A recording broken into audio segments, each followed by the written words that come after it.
ఏదైతే జగదీశ్వర్ రెడ్డి గారు కానీ దాని తర్వాత అనిరుద్ రెడ్డి గారు కానీ ఇతర నాయకులు ఎవరైతే మాట్లాడుతున్నారో జగదీష్ రెడ్డి గారు మీరు చాలా ఒళ్ళు దగ్గర పెట్టుకొని మాట్లాడితే చాలా బాగుంటుంది.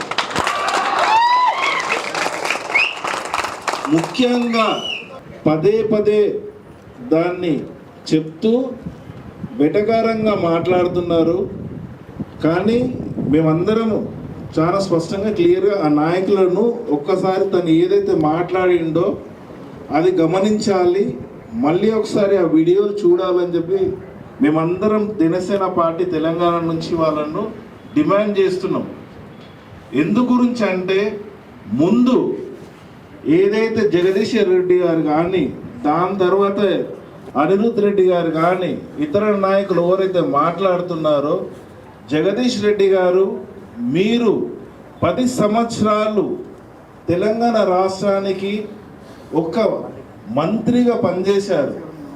ఇంకొక నాయకుని మీద మీరు ఏదైనా అలిగేషన్ మోపినప్పుడు మాట్లాడినప్పుడు చాలా ఆలోచించి మీరు పెద్దలు 10 సంవత్సరాలు ఒక దశాబ్దం మీరు మంత్రిగా పనిచేసినప్పుడు మీరు మాట్లాడింది రాష్ట్రం మొత్తం వెళ్తుంది కాబట్టి చాలా ఒళ్ళు దగ్గర పెట్టుకొని మాట్లాడితే చాలా బాగుంటుంది.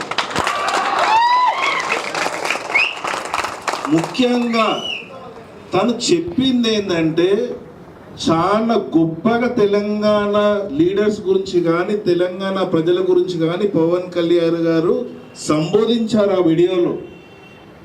కోనసీమ జిల్లాలు చాలా బాగుంటాయి అని తెలంగాణ నాయకులు చెప్తారు అనేసి అన్నాడు ఆయన. కోనసీమ జిల్లాలు చాలా పచ్చదనంతో కూడిన జిల్లాలు తెలంగాణ నాయకులు అంటారు అని చెప్పాడు. అయినాక జరిసేపు అయినాక తను ఏమన్నాడంటే ఎవరి దృష్టి పడ్డదో దీని మీద నిలువెత్తి కొబ్బరి చెట్లు తరలేకుండా పడి ఉన్నాయని చెప్పాడు. అదేదో చెప్తారు మన తెలంగాణ సామెతలో, ఓడో దొంగ అంటే ఓడో భుజాలు దొరుకుతున్నట్టు. ఇది వీళ్ళు మాట్లాడేది ఎందు గురించి అంటే వీళ్ళకు బ్లడ్ లైన్ ఉంది, దొంగతనం చేసేది 10 ఏళ్ళ నుంచి ఉన్నారు కాబట్టి ఇది వీళ్ళ పద్ధతి. ఎందు గురించి అంటే ఏవైతే పద్ధతి ఉంటుందో ఏవైతే వాళ్ళ గుణాలు ఉంటాయో ఏదైనా కానీ అది ఇంకో సామెత ఉంది. ఏదో కన్నంటారు కదా, పచ్చ కళ్ళతో చూస్తే పచ్చని ఏదో ఉన్నట్టు, దొంగ కళ్ళతో చూసినట్టు దొంగనే కనబడతాడు.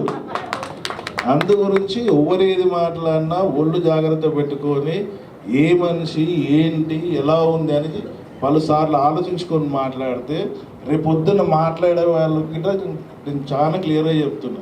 ఆ వీడియో చూడండి, దాంట్లో ఏమన్నా ఉంటే మీరు దాని గురించి మాట్లాడండి క్లియర్గా. అంతేగాని ఏదో రాజకీయ పరంగా ఇష్టం ఉన్నట్టు మాట్లాడాలి. 10 ఏళ్ళు పాలించిర్రు, కూర్చోబెట్టారు, కూర్చోరు 5 ఏళ్ళు ఇంట్లో. దాని తర్వాత మళ్ళీ అదే రిపీట్గా అదే సెంటిమెంట్ ఎప్పుడైతే దాని తర్వాత ఏవి ఈ ఆంధ్ర తెలంగాణ ఇవన్నీ మాట్లాడుకుంటా కాదు. పవన్ కళ్యాణ్ గారి స్థాయి ఒక రాష్ట్రము, ఒక తెలంగాణ, ఒక ఆంధ్రప్రదేశ్ కాదు, మొత్తం కంప్లీట్గా ఈరోజు భారతదేశం స్థాయి,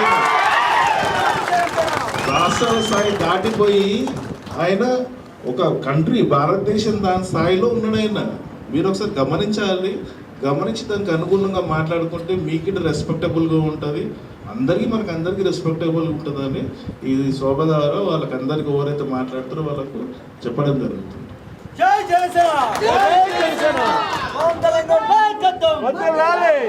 మైక్ ఉందా అక్కడ వీడియోస్ క్లిప్